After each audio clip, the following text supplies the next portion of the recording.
Welcome to Chennai city garden.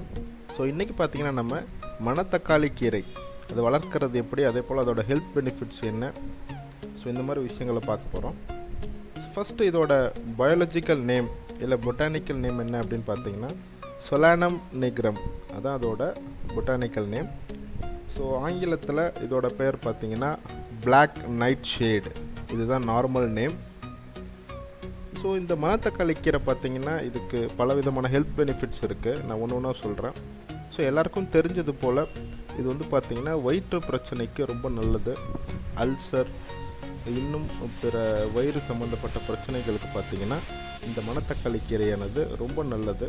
So இதை ரெகுலராக நம்ம எடுத்துக்கிட்டு வரும்போது பார்த்திங்கன்னா அல்சரானது குணமாகிறதுக்கு அதிக வாய்ப்பு இருக்குது.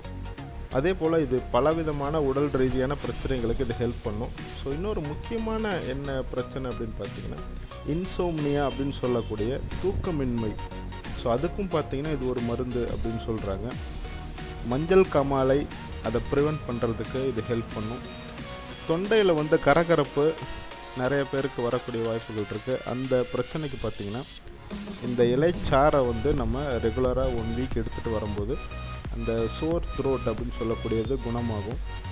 டைஜஷன், நம்ம வயிறு சம்மந்தப்பட்ட பிரச்சனைகளில் முக்கியமானது பார்த்திங்கன்னா டைஜஷன் ப்ராப்ளம்.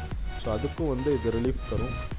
அதே போல் ஜுரம் வந்துச்சுன்னா அதை ரெடியூஸ் பண்ணுறதுக்கும் ஃபீவரை வந்து குறைக்கிறதுக்கும் இது ஹெல்ப் பண்ணும். கிட்னி ஃபங்க்ஷன் அதை தூண்டி விடுறதுக்கும் இது வந்து ரொம்ப ஹெல்ப் பண்ணும். ஸோ இந்த மாதிரி பார்த்திங்கன்னா இதுக்கு பலவிதமான ஹெல்த் பெனிஃபிட்ஸ் இருக்குது. ஸோ இதை நம்ம ஈஸியாக வந்து பார்த்திங்கன்னா ஒரு சின்ன தொட்டியில் வளர்க்க முடியும். ஸோ அது எப்படின்றத பார்க்கலாம் இப்போது. ஸோ நீங்கள் இங்கே பார்க்கலாம், இது மணத்தக்காளி செடி தான். இது இங்கே பார்க்கலாம், பழங்கள் இருக்கிறத பார்க்கலாம். ஸோ நம்ம ஜென்ரலாக இது வளர்க்குறதுக்கு பார்த்திங்கன்னா நம்ம கீரை வாங்கும்போது கீரைகள் எல்லாமே எடுத்துகிட்டு தண்டை மட்டும் ஊண்டி வச்சாலே இது வந்து நல்லா செடியாக வளரும். செடியாக வளர்ந்தப்புறம் பார்த்திங்கன்னா இந்த மாதிரி பழங்களை தனியாக எடுத்து அது மூலயமாவும் நம்ம செடி வளர்க்கலாம். ஸோ 2 முறையிலுமே செடி வளர்க்க முடியும். ஸோ இப்போ நான் இந்த பழங்களை பறிக்கிறேன் பாருங்கள். டார்க் பிளாக் கலரில் இருக்கும் இந்த பழங்களானது.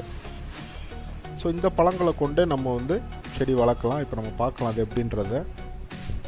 இப்போ அந்த பழங்களை வந்து நம்ம இந்த மாதிரி அதில் இருந்த விதைகளை வந்து வெளியே எடுக்கலாம். எடுத்துகிட்டு இந்த மாதிரி ஒரு க்ரோ பேக்கில், சின்ன க்ரோ பேக்கில் நம்ம இந்த விதைகளை அதில் போடலாம். அதை போட்டுட்டு நம்ம மண்ணை போட்டு கவர் பண்ணாலே போதுமானது. ஸோ கையில் இருக்கக்கூடிய மிச்ச விதைகளும் நான் தண்ணியில் வந்து கையை வந்து நான் கழுவிடுறேன். மிச்சம் இருக்க விதைகள், ஒட்டி இருந்த விதைகள்லாம் தண்ணியில் நான் அலசிட்டேன்.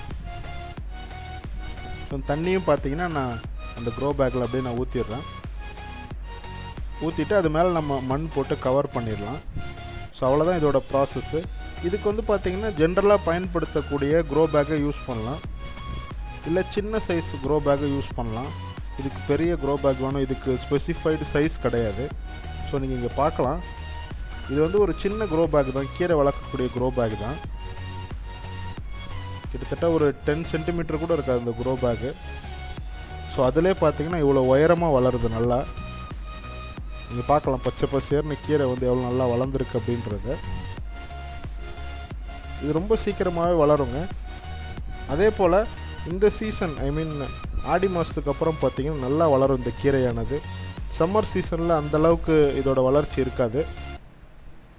ஸோ இந்த ஆகஸ்ட் டு ஜான்வரி வரைக்கும் பார்த்திங்கன்னா நல்லாவே வளரும் இந்த கீரையானது. ஸோ இதுதான் பார்த்திங்கன்னா மணத்தக்காளி கீரை வளர்க்கக்கூடிய முறை. ஸோ அதோட ஹெல்த் பெனிஃபிட்ஸ். ஸோ இந்த வீடியோ பிடிச்சிருந்துச்சுன்னா லைக் பண்ணுங்கள், ஷேர் பண்ணுங்கள், முக்கியமாக சப்ஸ்கிரைப் பண்ணுங்கள். தேங்க்யூ.